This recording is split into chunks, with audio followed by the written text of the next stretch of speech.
What's good, YouTube? Your boy 21 here, bringing you guys another episode of Locals Report today. Locals, did have another Locals today, and it was the free local. Well, no, it wasn't a free Locals, it was the money Locals. Starting off by saying I did go X1 today, which is good because I've been in that X2 run for a while, and this is the deck I played today. Starting off, my matches were round 1. I played against Gears game 1. I had pretty much had control due to chain summoning. Trap Hole Nightmare put in a lot of work in that matchup too, and mind control actually helped me out a lot. It sucked when I got mind control because he was main decking mind control as well. No, that was game 2 actually, but yeah, game 1 was pretty well. Then game 2, he mind controlled my Gigan X and whooped my ass.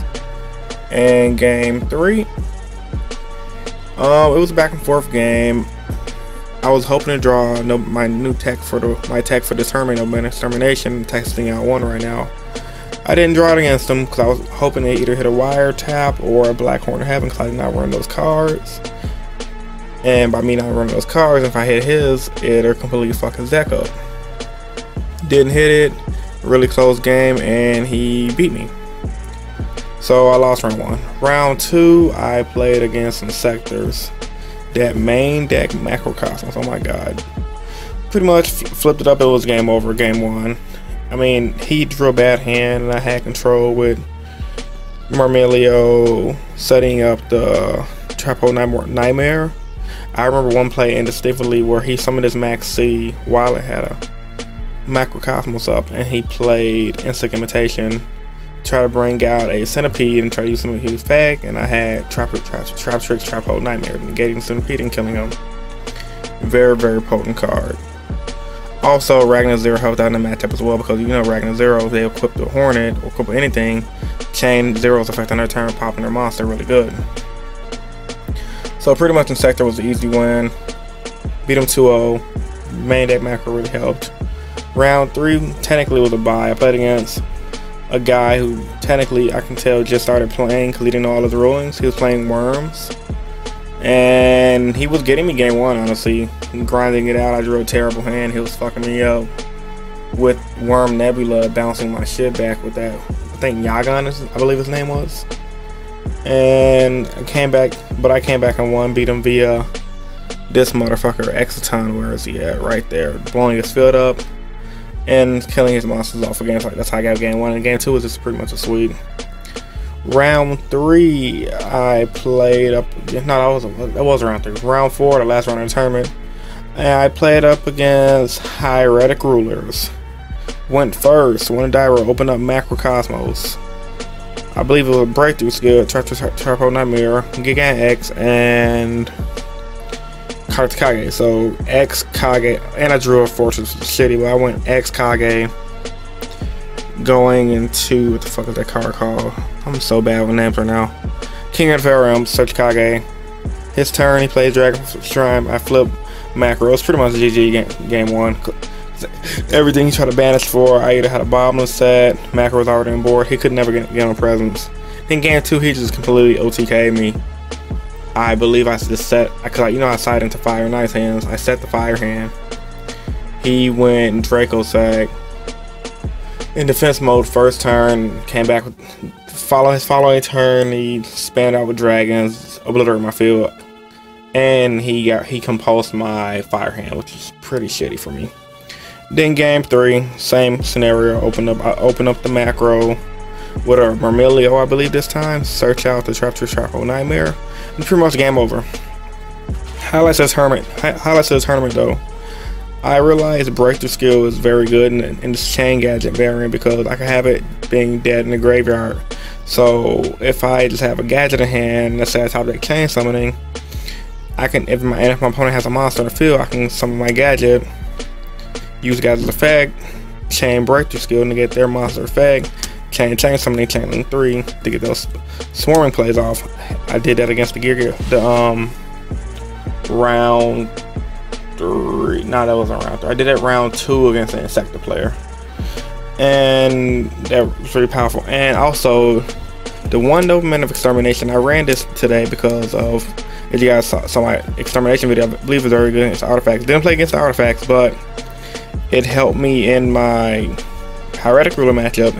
Even though I did have a macro going, I hit his Reckless Greed, and I asked him how was it ruled, and he read the card and he said, well, his Reckless will still get removed from play. He chained Reckless, drew 2, but he said with the way Extermination was ruled, Reckless gets removed and he removed the rest of the copies from his deck. I mean, he had another Reckless set, but he banished another copy from his deck. I don't know if he cheated himself. I was gonna call it just, but he said it was fine. He just banished the Reckless and from his deck and chained this other one. So, but yeah, I pretty much like this card because my theory is if I activate that, forcing them to activate their card before it won't get banished, they're gonna activate it. I can chain summoning and then spam out more gadgets.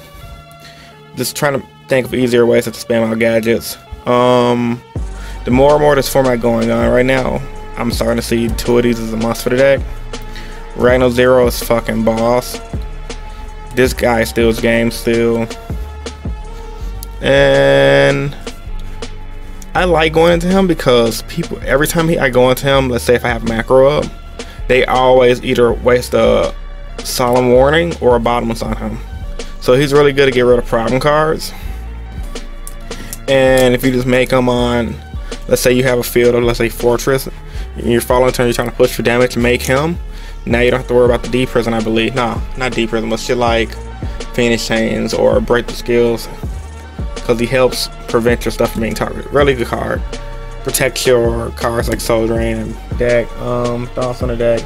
Like I said, they played out really well. I did go X1, but I'm thinking about making a few changes to it. The first change was probably gonna be either taking out the macro or taking out the Soul Drain.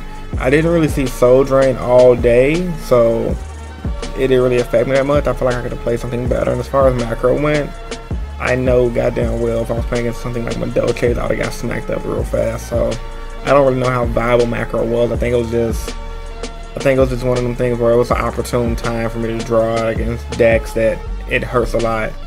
But the benefit from main deck in the macro is it hurts the artifacts if they can't get rid of it. It throws a lot of people off game 1 because they're like, what the fuck, you running macro main deck seriously? They get angry at you. Not angry, but you know, they get frustrated because they can't handle that stuff. It's something definitely to consider about keeping in. It's something you guys all try as well.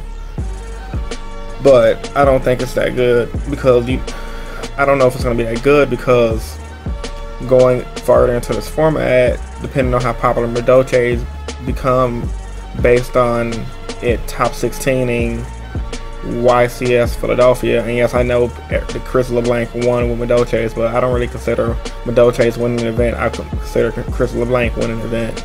Madolche's just made top 16. The rest of that shit was draft. But anyway, that's another topic for another video because it really just frustrates the hell out of me when they say, oh, a certain deck won, but when you think about it, the deck didn't win. It just made to a certain level, then they broke off into a draft. So the player won, but the deck didn't win. If that makes sense to you guys, because that really can throw off people's perspective on what's really dominant in the meta right now. Like perfect example when they said Boojums won this YCS, but Boojums didn't do shit that format. It did okay, but it wasn't amazing. The guy just played it really well in top 16. Anyway, I'm getting off topic, back to the main topic. I think you guys should try out main deck Macrocosmos in your decks if you're having problems with stuff like artifacts, dragons, that random insecta matchup. You're not always going to draw, but when you do draw it, it's amazing. It was also for Girgius too. It was funny thing because the Girgia player I played, he main decked macro because I saw him set it. He bent this card on accident. I saw him set it. Like, wow, good players think alike. So yeah, it's good against the Girgia matchup too because when all that stuff goes to the graveyard, they won't be able to get their facts back, and that's pretty much how they win. And Girgia, I don't really see the Girgia deck going anywhere because that deck just recur stuff over and over and over. So the main, that's why I honestly main deck the macro and the Soul Drain. Well, as a closing statement, if you guys are having problems with this current format and you're playing something a little unorthodox or at a little slower pace, try the main deck macro and or the main deck Soul Drain and see where it takes you. Alright, this is Yellow21 and I'm out. Thanks for watching another episode of Local Support. Rate, comment, subscribe, and I'm out. Deuces.